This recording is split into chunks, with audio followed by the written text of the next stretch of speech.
ನೀವು ನನ್ನ ಬಗ್ಗೆ ಏನು ಯೋಚನೆ ಮಾಡಬೇಡಿ. ಈಗ ನಿಮ್ಮ ಹೆಲ್ತ್ ತುಂಬಾ ಮುಖ್ಯ. ಪ್ಲೀಸ್ ಟೇಕ್ ಕೇರ್ ಪಾ. ನಿಮ್ಮ ಹೆಲ್ತ್ನ ನೋಡ್ಕೊಳ್ಳಿ.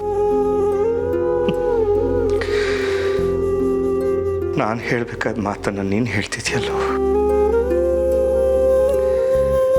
ನೀನು ನನ್ನ ಬಗ್ಗೆ ಯೋಚನೆ ಮಾಡಬೇಡ. ಧೈರ್ಯವಾಗಿ ಹೋಗು. ನೀನು ನಿರಪರಾಧಿ ಅಂತ ಪ್ರೂವ್ ಮಾಡು. ನನಗೇನೂ ಆಗಲ್ಲ.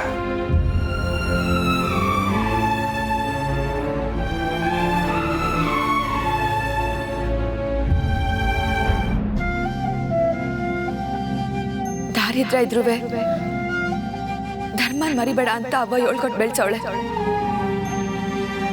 ನನ್ಗೆ ಇರುವಾಗ್ನಿಂದ ನನ್ನ ಮನ್ಸಿಗೆ ಸರಿ ಅನ್ಸಿದ್ನ ಸತ್ಯವಾದನ್ನೇ ಮಾಡ್ಕೊಂಡು ಬಂದೀವ್ನಿ ದೇವ್ರೆ. ಈಗ್ಲೂ ಹಂಗೆ ನಡ್ಕೊಂಡಿವ್ನಿ.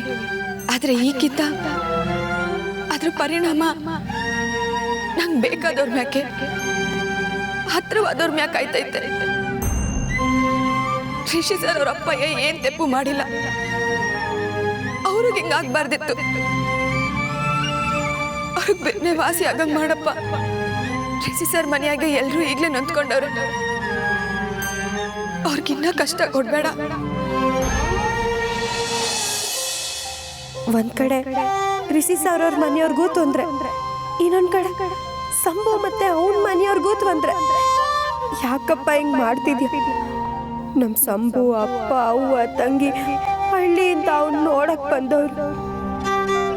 ಈಗ ಅವನನ್ನ ಈ ಪರಿಸ್ಥಿತಿಲಿ ನೋಡಿ ಸ್ಯಾನೆ ಬೇಜಾರ್ ಮಾಡ್ಕೊಂಡವ್ರ.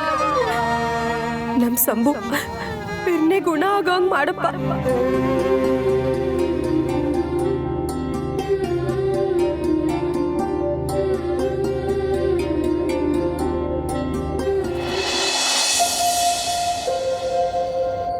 ಋಷಿ, ರಮೇಶ್ ರೆಸ್ಟ್ ತಗೊಳ್ತಾ ಇದ್ದಾರಾ?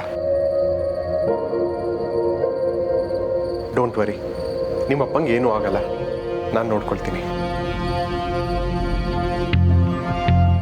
ಇದೊಂದು bad phase Rishi. We need to overcome this.